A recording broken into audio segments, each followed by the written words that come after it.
Bueno, hoy vamos a empezar a trabajar con las fracciones, pero antes de empezar a ver cuáles son sus elementos más importantes y demás, es necesario entender la importancia de poder aprender y saber trabajar con las fracciones. ¿Por qué es importante? Porque las fracciones resuelven la mayoría, por no decir todas, de las situaciones problemáticas que se nos pueden presentar. ¿Por qué? Porque las fracciones es un tema tan general y un tema tan amplio que toca las diferentes aristas y los diferentes ángulos de los diferentes contenidos matemáticos y las diferentes áreas. Por ejemplo, se puede trabajar en geometría con fracciones, se puede trabajar con la probabilidad, la proporcionalidad, el porcentaje, se puede trabajar con las razones y los números decimales. Es tan amplio y tan versátil el tema de las fracciones que es importante poder aprenderlo y sacarse el miedo de lo que son las fracciones y el miedo que suelen tenerles. Entonces, vamos a comenzar con lo más básico y lo más elemental de las fracciones. ¿Qué es una fracción? ¿Y cuáles son los elementos básicos que la componen? ¿Sí? Por empezar, cuando nosotros hablamos de fracciones, como bien dice la palabra, la fracción fracciona al entero. Es decir, ¿qué es lo que hace la fracción? Representa una parte del todo, una parte de un entero. Es decir, lo que hace es a un entero determinado, lo subdivide o lo divide en partes iguales para analizar diferentes situaciones, ¿sí?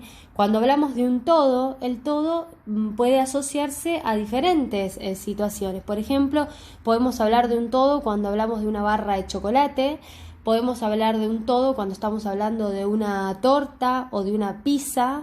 Podemos hablar de un todo cuando estamos hablando de una cantidad de dinero que nosotros juntamos como ahorro en un determinado tiempo. Podemos estar hablando de un todo cuando hablamos de una cantidad total de caramelos que nos compramos en el kiosco. Podemos hablar del todo cuando estamos hablando en la cocina con los ingredientes que nosotros necesitamos. Entonces, siempre vamos a tener un todo en una fracción y vamos a tener una parte que vamos a utilizar de ese todo. Puedo usar una parte de mis ahorros, puedo comerme un par de porciones de la totalidad de la pizza, puedo comerme un par de pedacitos de la barra de chocolate, puedo comerme un par de caramelos del conjunto de caramelos que yo compré en el kiosco, ¿sí? Entender esto, que siempre cuando nosotros tenemos una fracción estamos hablando de un todo que lo podemos asociar a diferentes situaciones y de ese todo que lo vamos a fraccionar, lo vamos a subdividir en partes iguales, vamos a siempre hablar de una parte de ese todo.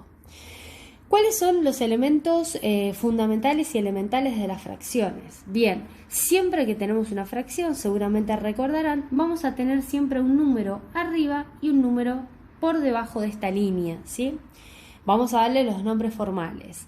El número de arriba es el que se llama numerador, el número de abajo es el que se llama denominador y la línea es lo que se llama la línea fraccionaria.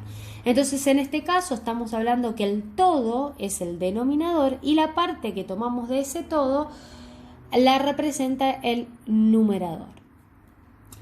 Para poder entender qué significa esto de las fracciones, muchas veces lo que se hace es representar gráficamente cada una de las fracciones para poder analizarlas. Cuando representamos gráficamente alguna fracción, lo que tenemos que decidir es qué forma va a tener mi entero o qué vamos a elegir como un entero. Podemos elegir, como bien dije, podemos elegir hacer barras horizontales, que esas barras por lo general se las asocia a barras de chocolate, o también otra de las formas que se utiliza para analizar el entero es el círculo, ¿sí? Asociándolo a una torta o una pizza. Esas son las dos formas que se suelen usar generalmente para representar a los enteros.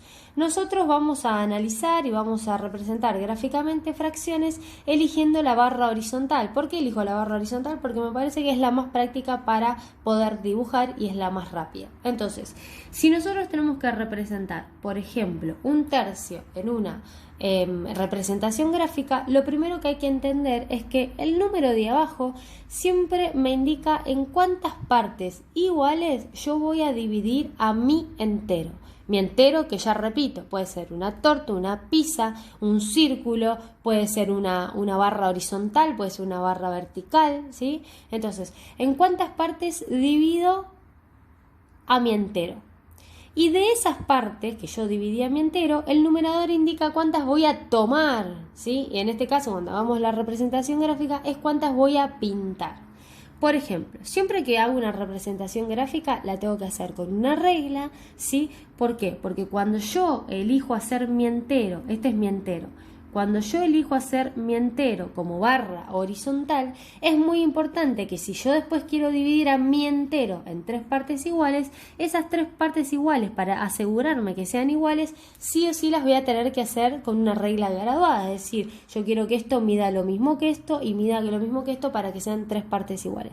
Yo lo estoy haciendo a mano alzada por una cuestión de que el video no sea muy largo, porque si no tardo un poco más en agarrar la regla graduada y dividir a la barra como corresponde, ¿sí? Lo que quiero aclarar es que no se hace a mano alzada, se hace con regla para asegurarse que las partes midan exactamente lo mismo. Entonces, divido mi entero en 3 partes exactamente iguales y después el numerador me indica cuántas de esas partes yo tengo que pintar. En este caso voy a pintar una partecita de 3. Si yo quiero representar 5 octavos, ¿sí? Entonces, hago de nuevo a mi barra, que ya decidí que la barra va a representar al entero, y voy a dividir a mi barra en 8 partes iguales. Acá la dividí en 4, ahora la voy a dividir en 8, y de las 8 partes, ¿cuántas voy a pintar? 5. 1, 2, 3, 4, 5. Y ahí tenemos representado gráficamente 5 octavos. Puedo tener este ejemplo, 3 medios, ¿sí? ¿Cuál es la diferencia entre esta fracción y las otras dos que representamos gráficamente? Seguramente se habrán dado cuenta que la diferencia es que en estos dos ejemplos los numeradores eran menores que los denominadores y en este ejemplo el numerador es mayor que mi denominador. ¿Y qué es lo que significa esto? Que acá no me va a alcanzar con dibujar un entero, sino voy a tener que dibujar 2 enteros. Imagínense que si yo a mi entero lo tengo que dividir en 2 partes iguales y de esas 2 partes tengo que tomar 3, obviamente un entero no me va a alcanzar. Entonces voy a tener que dibujar 2 enteros. Entonces dibujo un entero, el segundo entero lo dibujo exactamente de la misma medida que dibujé el primero. Y a cada uno lo divido en 2 partes iguales. ¿Por qué divido al entero en 2 partes iguales? Porque así me lo indica el denominador. Y ahora sí puedo pintar las 3 partecitas que me indica el numerador. 1, 2, 3. Si yo, por ejemplo, tuviera que representar 7 medios, acá también estamos en el caso que el numerador es mayor que el denominador y me doy cuenta que si a mi entero yo lo quisiera dividir en 2 partes iguales y tomar 7, obviamente un entero no me va a alcanzar. Entonces voy a dibujar un entero, 2 enteros.